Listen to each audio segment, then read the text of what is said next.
Now I am honored to introduce a woman who has been an inspiration to millions, who has been living with HIV for 11 years, the co-founder of the Pediatric AIDS Foundation, Elizabeth Glazer. Thank you.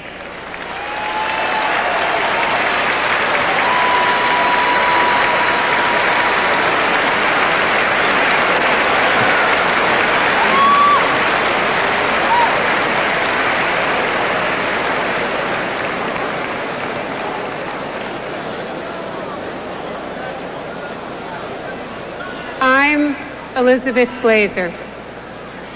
11 years ago, while giving birth to my first child, I hemorrhaged and was transfused with 7 pints of blood.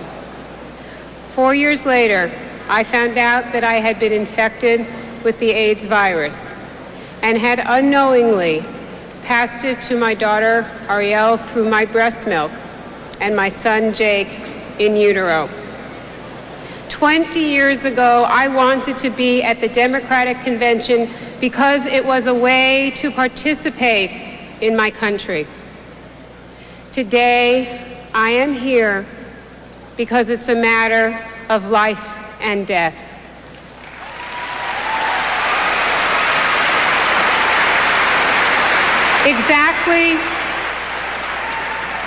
Exactly 4 years ago, my daughter died of AIDS. She did not survive the Reagan administration. I am here because my son and I may not survive 4 more years of leaders who say they care but do nothing.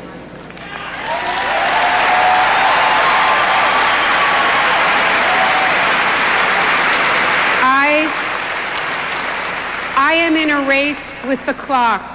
This is not about being a Republican or an independent or a Democrat. It's about the future for each and every one of us. I started out just a mom fighting for the life of her child, but along the way, I learned how unfair America can be today, not just for people who have HIV, but for many, many people, poor people, gay people, people of color, children. A strange spokesperson for such a group, a well-to-do white woman. But I have learned my lesson the hard way, and I know that America has lost her path and is at risk of losing her soul. America, wake up. We are all in a struggle between life and death.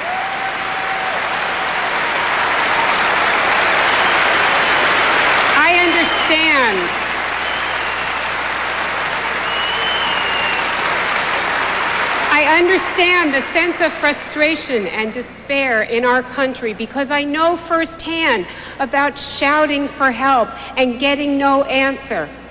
I went to Washington to tell Presidents Reagan and Bush that much, much more had to be done for AIDS research and care, and that children couldn't be forgotten. The first time, when nothing happened, I thought they just didn't hear me. The second time, when nothing happened, I thought maybe I didn't shout loud enough. But now I realize they don't hear because they don't want to listen.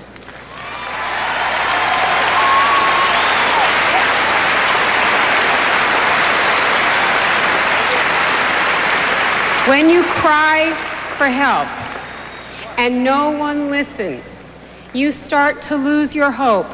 I began to lose faith in America. I felt my country was letting me down, and it was. This is not the America I was raised to be proud of.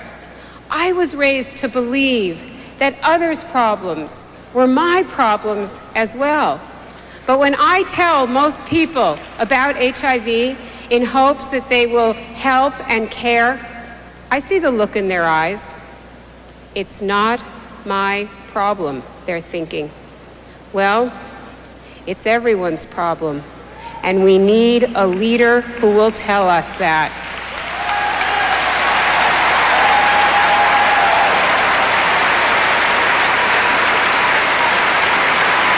We need a visionary to guide us, to say it wasn't all right for Ryan White to be banned from school because he had AIDS, to say it wasn't all right for a man or a woman to be denied a job because they're infected with this virus. We need a leader who is truly committed to educating us. I believe in America, but not with a leadership of selfishness and greed, where the wealthy get health care and insurance and the poor don't. Do you know how much my AIDS care costs? Over $40,000 a year. Someone without insurance can't afford this. Even the drugs that I hope will keep me alive are out of reach for others. Is their life any less valuable? Of course not. This is not the America I was raised to be proud of, where rich people get care and drugs that poor people can't. We need health care for all.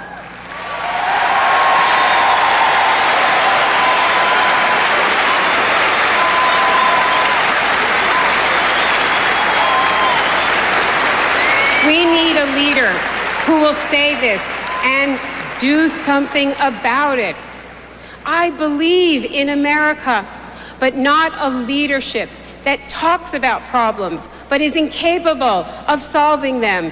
2 HIV Commission reports with recommendations about what to do to solve this crisis sitting on shelves, gathering dust. We need a leader who will not only listen to these recommendations, but implement them. I believe in America, but not with a leadership that doesn't hold government accountable. I go to Washington, to the National Institutes of Health, and say, show me what you're doing on HIV. They hate it when I come because I try to tell them how to do it better. But that's why I love being a taxpayer, because it's my money and they must feel accountable.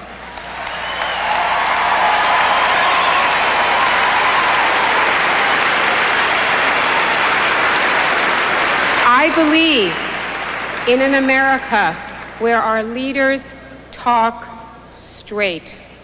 When anyone tells President Bush that the battle against AIDS is seriously underfunded, he juggles the numbers to mislead the public into thinking we're spending twice as much as we really are. While they play games with numbers, people are dying. I believe in America, but in America where there is a light in every home. 1,000 points of light just wasn't enough. My house has been dark for too long.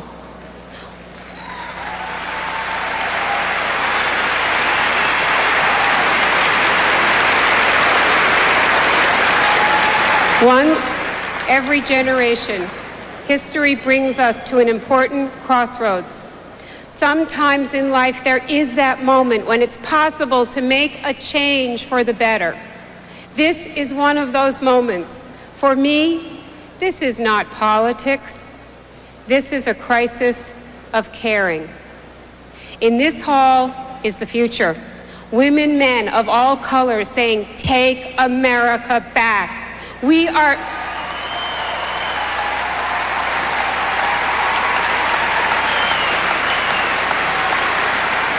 just real people wanting a more hopeful life. But words and ideas are not enough. Good thoughts won't save my family. What's the point of caring if we don't do something about it? A president and a Congress that can work together so we can get out of this gridlock and move ahead. Because I don't win my war if the president cares and the Congress doesn't, or if the Congress cares and the President doesn't support the ideas. The people in this hall this week, the Democratic Party, all of us can begin to deliver that partnership, and in November, we can all bring it home.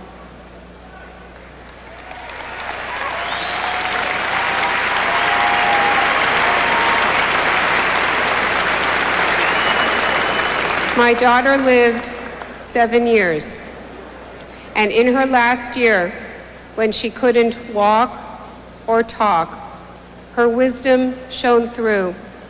She taught me to love when all I wanted to do was hate. She taught me to help others when all I wanted to do was help myself. She taught me to be brave when all I felt was fear. My daughter and I loved each other with simplicity. America, we can do the same. This was the country that offered hope.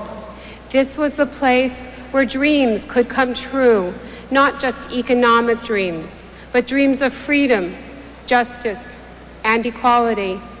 We all need to hope that our dreams can come true. I challenge you to make it happen, because all our lives, not just mine, depend on it. Thank you.